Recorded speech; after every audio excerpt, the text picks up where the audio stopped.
Okay, let's get you caught up now on our Artemis II crew coverage. The Artemis II crew, of course, set to return to Earth today, splashing down right off of San Diego's coast. This is a look at the journey. Incredible what they're able to do in outer space. NASA's been providing these live looks. Is that inside the spaceship? Oh, it appears to be. That's where the astronauts are. We can see them working right now. Incredible. Yeah, those are their obviously computers and a whole lot of data that they've gathered all there, right there in that spaceship. This is the Orion. They've been on this 10-day journey, taking these 4 astronauts around the moon. Of course, that's the farthest human mission yet. An important step in NASA's goal to one day put humans back on the moon and build a lunar base. Yeah, and this is a map of where the space capsule will enter our atmosphere and where it's expected to splash down. And you can see it is truly just miles off the coast of San Diego. Now they're expected to touch down at 5:07 p.m. off the coast of San Diego. Okay, so that's what everyone's waiting to see. Will we get a glimpse of it or not? News 8's Tori Apodaca live near San Diego Naval Base with how the Navy will help recover the astronauts. We know they'll get a view of it. Tori, tell us, what are the details?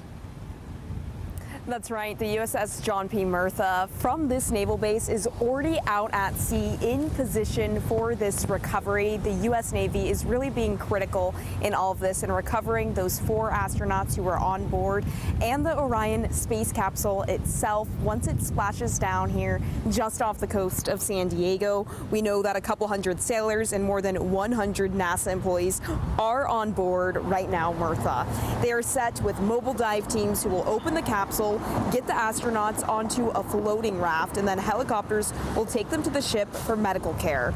A U.S. Navy helicopter squadron based out of Naval Air Station North Island will assist in tracking the capsule while it travels through Earth's atmosphere. NASA says the capsule is expected to splash down in the ocean about 50 miles offshore, roughly between San Clemente Island and Catalina Island. People are excited. Working on this with NASA for about 12 years, working up to this day. They come in really fast and they have parachutes that deploy. So by the time the actual capsule splashes down in the water, they're only going about 20 miles an hour. So much work has really gone into this mission, and it has truly been just many years in the making. So if you want to capture history, the best place to do that is likely going to be out on the beach. At least you might be able to hear that sonic boom when it sets off just around splashdown, which is expected to be at 5:07 this evening. For now, reporting live in San Diego, Tori Apodaca, News 8. Oh, the anticipation. I know. Thank you, Tori. And of course, a lot of people are anticipating the splashdown and will be watching it. Yeah, but at the same time, there's a warning for ships and those out on the water. News 8's Kelly Hessedal joins us now live from La Jolla with more on that part of this story. I feel like there are so many different angles of the splashdown happening today. Hey, Kelly. Yeah, absolutely. You know, all of this is fascinating. Now, I will say we're seeing a lot of boaters out in the water today here off the coast of La Jolla. But just to be clear, this warning applies to ships way out in the ocean. We're talking 60 to 70 miles off the coast, so way further away than the ones you see right here. But nonetheless, the warning was put out there by a government website, and it basically said, be careful of space debris. So take a look at this animation.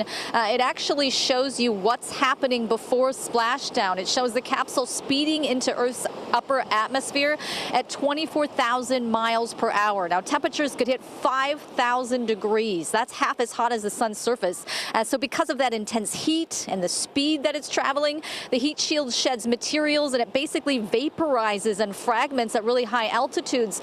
So by the time the capsule actually gets to the Pacific, you won't see any big chunks or anything like that falling. However, a warning was put out by the U.S. National Geospatial Intelligence Agency's Maritime Safety Information site, which is a site that pulls in data from all different kinds of mariner websites. It provides navigation warnings, sailing directions, port information, and it reads hazardous operations, space debris, and gives a list of coordinates that include areas off the coast of San Diego, including Oceanside, La Jolla, and Point Loma.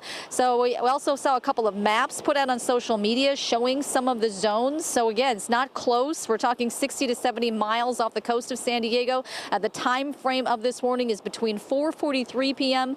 to 6:25 p.m. So it's right in the window of that expected splashdown time. So back out here live, NASA has made it clear they have tools to monitor all of this stuff to make sure that the public and wildlife are safe as well. And again, this is a safety notice for ships that are way out in the ocean. This is not a warning or anything like that for people who are on land. So if you're planning to head out to the beach today, you should be just fine. We'll send it back to you.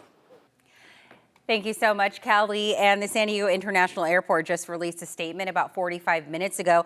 They stated that if you're in the PB, Point Loma, or La Jolla area this afternoon, you may notice a bit more noise due to aircrafts that are taking unusual flight paths out of San Diego International Airport that are temporarily adjusted due to the Artemis II splashdown. So Callie had you covered on the water, and that's what's happening in the air. All right, well, this morning we are hearing from the naval air crewman who has been assigned to lift the first astronaut into a helicopter. Take a listen. I'm at a loss for words for trying to think about how this experience has affected me, but I'm very proud to be on this mission and very proud of where we have come with all the training and all the hard work that everybody's put in. And again, a Navy helicopter squadron from Naval Air Station North Island will be recovering those 4 astronauts.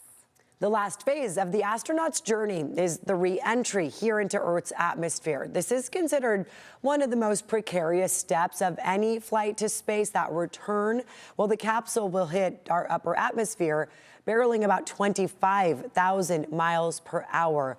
That could make them the fastest humans ever. Temperatures at that point will reach about 5,000 degrees. That's about half as hot as the surface of the sun. It's not so much 13 minutes, it's more in my head about an hour and a half of things that have to go right.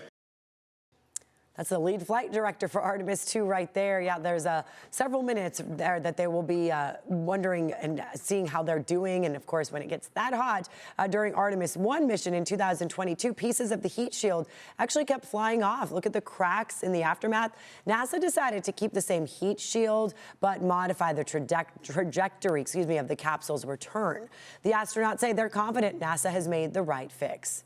That Artemis I mission, it was 4 years ago, 2022, splashing down pretty close to here again off the coast of Baja California. The capsule was then brought to San Diego. This is video from back then. That's the capsule. So you see how small it is, too. Yeah. This was an unmanned test flight. And if you're wondering why these missions are happening here, Aaron Rosengren, an expert with UC San Diego, says because the spacecraft uses the moon's gravity to return to Earth.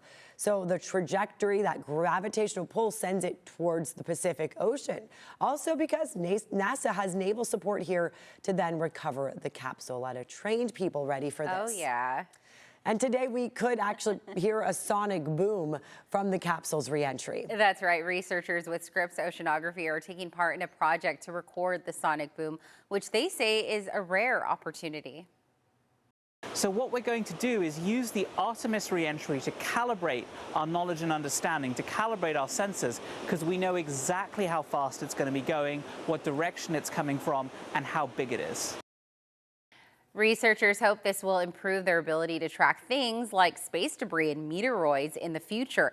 The U.S. Geological Survey is also asking you, so remember this, asking you to report that if you hear a sonic boom through their did you feel it survey. So if you hear it, report it on their survey. That's how they can keep track. Yeah, on the USGS website, you'll see it right there. It's similar to earthquakes. If you feel it, they want you to report it. There are a number of watch parties happening in San Diego where you can see that splashdown live. That includes the Air and Space Museum in Balboa Park, obviously a place full of information about space travel. If you arrive after 4, it might be busy then, but tickets are half off. The Fleet Science Center's watch party is sold out, but their Artemis II pop-up exhibit open through the weekend. Could be a fun thing to do with the family. Meantime, the Hotel Del Coronado hosting a free watch party on its sun deck. For today, they're renaming it appropriately the Moon Deck. Also, stream the splashdown on our free CBS 8 app. You can watch from anywhere with, internet, comfort of your home, a rooftop somewhere. We'll have special coverage all day. A live look, a special live report will be starting at 4:30.